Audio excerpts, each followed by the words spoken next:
Hai teman-teman, di sini perkenalkan saya Iqbal Aprilia dan Saya Astrid Oktaviani. jadi hari ini kita lagi ada di kantor KPU ya, Komisi Pemilihan Umum yang ada di eh, Jalan Raya Soreang, Kabupaten Bandung. Hari ini kita mau wawancara salah satu staf KPU, kepala KPU untuk mewawancarai tentang peran KPU dalam berdemokrasi. Ya. Yuk simak teman-teman.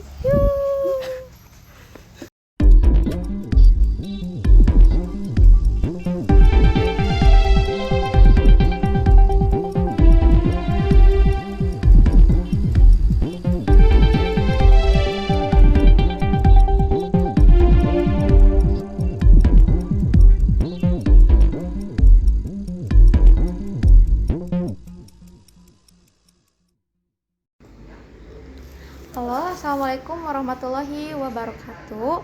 Kali ini saya sedang bersama Kepala Bagian KPU. Ibu boleh diperkenalkan diri terlebih dahulu? Oke, halo, nama saya Divi Agustinia. Ya. Di sini saya Kepala Subbagian Teknis Penyelenggaraan Pemilu dan Partisipasi Masyarakat di Sekretariat KPU Kabupaten Bandung. Barusan kita sudah mengenal Ibu. Namanya tuh Ibu siapa? Devi. Ibu Divi nih, Kepala Bagian dari KPU. Sebelum kita bertanya-tanya, apakah Ibu berkenan memberikan waktu untuk saya mewawancara Ibu terlebih dahulu? Boleh? Ya, boleh. Saya akan bertanya, bagaimana sih Ibu membangun demokrasi di kalangan anak muda? Oke, membangun demokrasi ya. Emang mungkin demokrasi hubungannya dengan KPU ya, dengan penyelenggaraan. Jadi kalau demokrasi di kalangan anak muda tuh, jadi kita balik lagi dulu ya, demokrasi itu apa? Demokrasi itu kan lebih ke bentuk pemerintahan ya, bentuk pemerintahan emang melibatkan rakyat ya. Nah, rakyat di sini kan salah satunya mungkin anak-anak muda, mahasiswa ya, teman-teman kayak teman-teman ini. Jadi kalau emang demokrasi di kalangan anak muda sih, anak muda sekarang kritis-kritis ya, kritis-kritis gitu. Nah, justru disitulah wadahnya gitu kan, wadah demokrasi ini untuk anak muda yang memang kritis. Disitulah wadahnya, anak muda bisa berperan aktif dalam artian kita balik lagi, demokrasi itu apa? Nah, bentuk demokrasi itu kan misalnya kalau kita sangkut pautkan dengan sekarang teman-teman di KPU adalah pemilu ya. Nah, jadi anak muda bisa mulai berperan di dalam demokrasi itu dengan turut dalam penyelenggaraan pemilu seperti itu. Baik, apakah hubungan antara demokrasi dengan hak manusia itu ada? Hubungan antara demokrasi dan hak asasi manusia? Ada dong, ada pasti. Jadi demokrasi tadi balik lagi ya, demokrasi kan dari rakyat untuk rakyat oleh rakyat ya, istilahnya seperti itu ya. Nah, hak asasi manusia, nah di situ kan bentuk hak asasi manusia itu adalah tadi kita dalam bentuk demokrasi tadi. Nah, demokrasi tadi itu kita dalam bentuk apa? Misalnya tadi kita turut dalam penyelenggaraan pemilu, salah satunya yaitu tadi kita turut memilih pemimpin pemerintahan gitu ya, pemimpin negara. Seperti itu mungkin korelasinya lah demokrasi dengan hak asasi manusia. Bagaimana sih Bu cara mengatasi demokrasi yang krisis di era sekarang, seperti hal yang mencoblos dengan golput itu, ada mencegahnya bagaimana? Kalau golput tuh kan berarti mereka tuh tidak menyalurkan hak pilihnya ya, tidak memilih. Sebetulnya itu kan sayang banget ya, kesempatan kita tuh 5 tahun sekali untuk memilih. Nah, justru teman-teman mahasiswa yang memang kayaknya mayoritas baru akan memilih ya, usia 17, sekarang mungkin di usia 17 ke atas tuh kan mungkin baru pengalamannya minim ya di kepemiluan ya.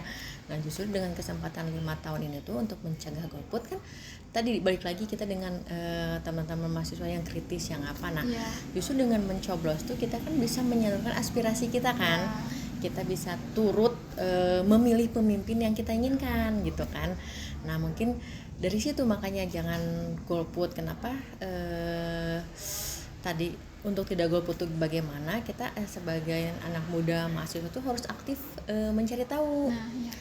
Mencari tahu terkait kepemiluan itu apa, mencari tahu tentang hak kewajiban kita di dalam pemilu itu apa, termasuk mencari tahu nanti apa ya istilahnya, pemimpin-pemimpin yang mencalonkan kan. Ya. Kita harus mencari tahu siapa nih yang tepat kira-kira untuk kita coblos, untuk kita pilih. Nah itu kan nanti setelah mereka terpilih akan berdampak kepada kita kan nanti, itulah hasil dari demokrasi tadi, mungkin seperti itu ya. Ya. Mengapa sih Bu di Indonesia menerapkan demokrasi daripada musyawarah, seperti hal kan Pancasila di sila 4 tuh yang berjudul kerakyatan yang dipimpin oleh hikmat kebijaksanaan dalam permusyawaratan perwakilan. Kenapa lebih memilih demokrasi daripada permusyawaratan ya?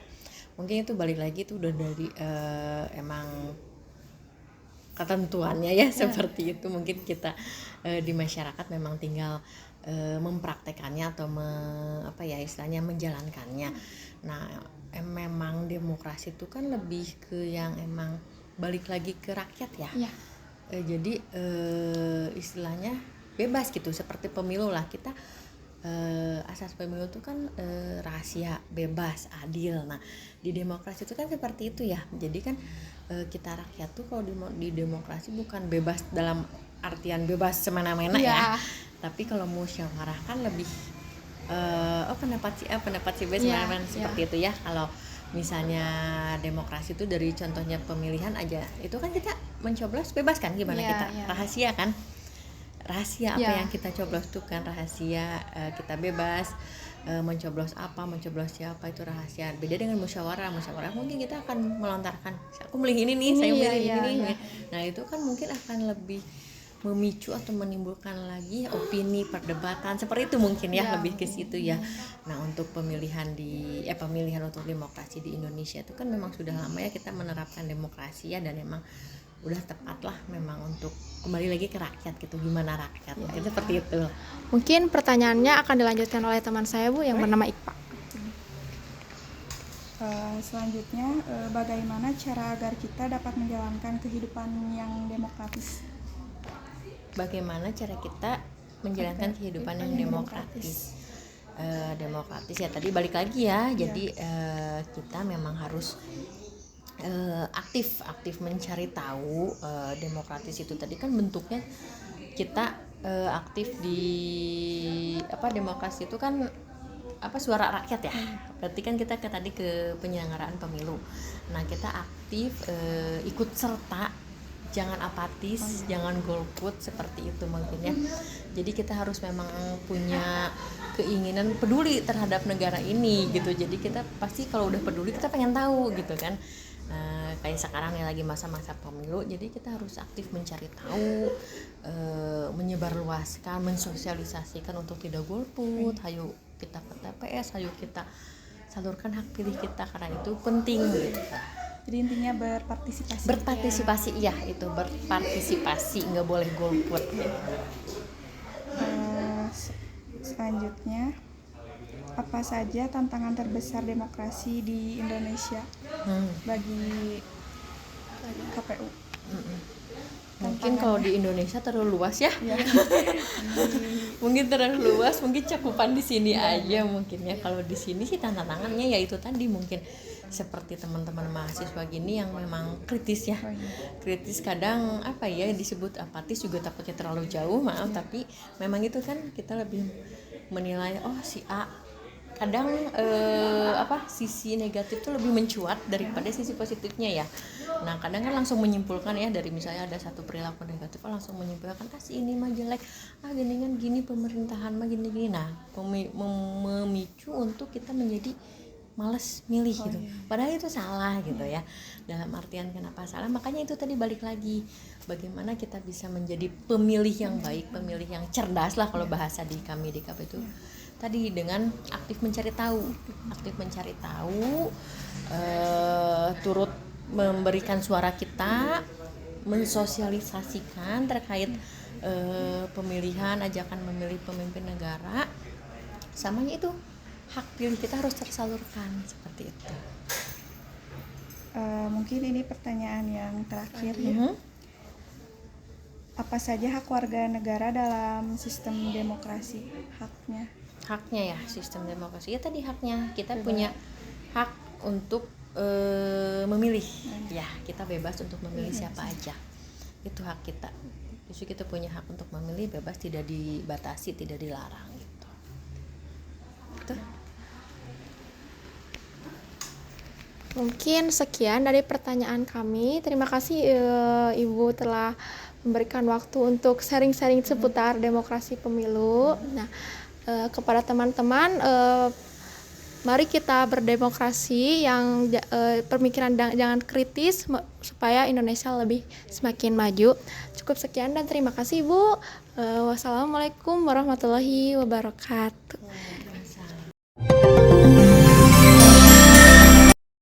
Assalamualaikum warahmatullahi wabarakatuh, Pak. Waalaikumsalam. Saya mau minta waktu sebentar untuk mewawancarai Bapak. Boleh perkenalan dulu Pak, namanya siapa? Nama Bapak Pak Undang. Ya, Undang Sokwandi. Ya. Saya di sini mau minta waktu sebentar Pak untuk menanyakan, mau bertanya ke Bapak. Ya. Apa sih harapan Bapak ke depannya jika pemimpin baru memimpin Indonesia? Jadi begini ya. Memang tahun 2024 itu tahun harapan dalam penegakan demokrasi. Seperti kita tahu kan pada tanggal 14 Februari ya nih, 2024 akan ada pemilu. Presiden yang Bapak harapkan untuk terpilih nanti adalah presiden yang akan menjalankan demokrasi secara sungguh-sungguh. Yang pertama barangkali mengembalikan kekuasaan itu ke tangan rakyat. Rakyat Indonesia yang 270 juta itu terbebas daripada campur tangan asing untuk mengurusi Indonesia dalam hal-hal yang sifatnya internal. Itu satu. Yang kedua, Bapak harapkan bahwa presiden yang akan terpilih itu adalah yang komitmen dalam memberantas KKN, korupsi, kolusi, dan nepotisme, yang merupakan amanat daripada reformasi ya. Karena negara kita kaya, tapi kekayaan itu tidak bisa dinikmati oleh rakyat. Kenapa? Karena banyak tikusnya. Jadi mudah-mudahan presiden yang akan datang adalah presiden yang bisa menegakkan demokrasi terlepas dari KKN. Yang ketiga barangkali law enforcement. Yang Bapak maksud adalah semoga presiden yang terpilih itu benar-benar presiden yang menjunjung tinggi kebenaran, keadilan, dan hukum. Hukum untuk memayungi seluruh masyarakat Indonesia. Jadi hukum yang kita lihat sekarang kan hukum yang tumpul ke atas, runcing ke bawah. Nantinya mudah-mudahan hukum yang diemban oleh presiden yang baru adalah hukum yang sama-sama runcing ke atas dan ke bawah gitu ya, secara berimbang, adil, dan proporsional. Kemudian yang terakhir barangkali karena negara kita ini adalah negara kaya, tapi kekayaan itu tidak dinikmati oleh seluruh rakyat. Jadi yang Bapak harapkan presiden yang akan datang adalah presiden yang benar-benar menegakkan keadilan sosial bagi seluruh rakyat Indonesia, di mana kekayaan yang ada di Indonesia baik di atas buminya, di dalam buminya, di laut, dan sebagainya itu dikelola sebaik-baiknya untuk kemakmuran bangsa Indonesia dan rakyat Indonesia. Kemudian pendidikan digratiskan, dan tentu saja adalah bahwa orang-orang terlantar, orang miskin ya, tunawisma itu ditanggung oleh negara. Nah itu nih. Ya mungkin cukup sekian pertanyaan saya kepada Bapak. Terima kasih Pak sudah mengaspirasi. Sama-sama. Ya. Terima kasih. Assalamualaikum warahmatullahi wabarakatuh. Waalaikumsalam warahmatullahi wabarakatuh.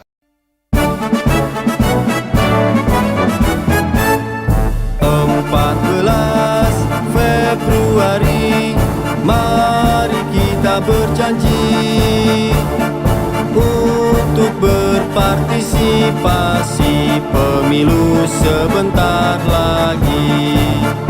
Ayo kita gunakan hak pilih.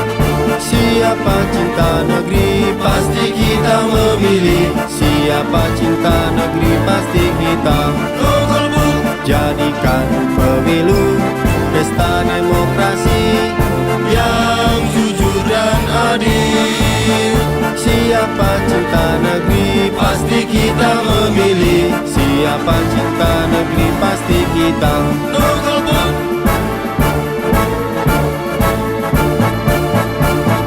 Sukseskan pemilu 2024. Suara Anda menentukan masa depan bangsa.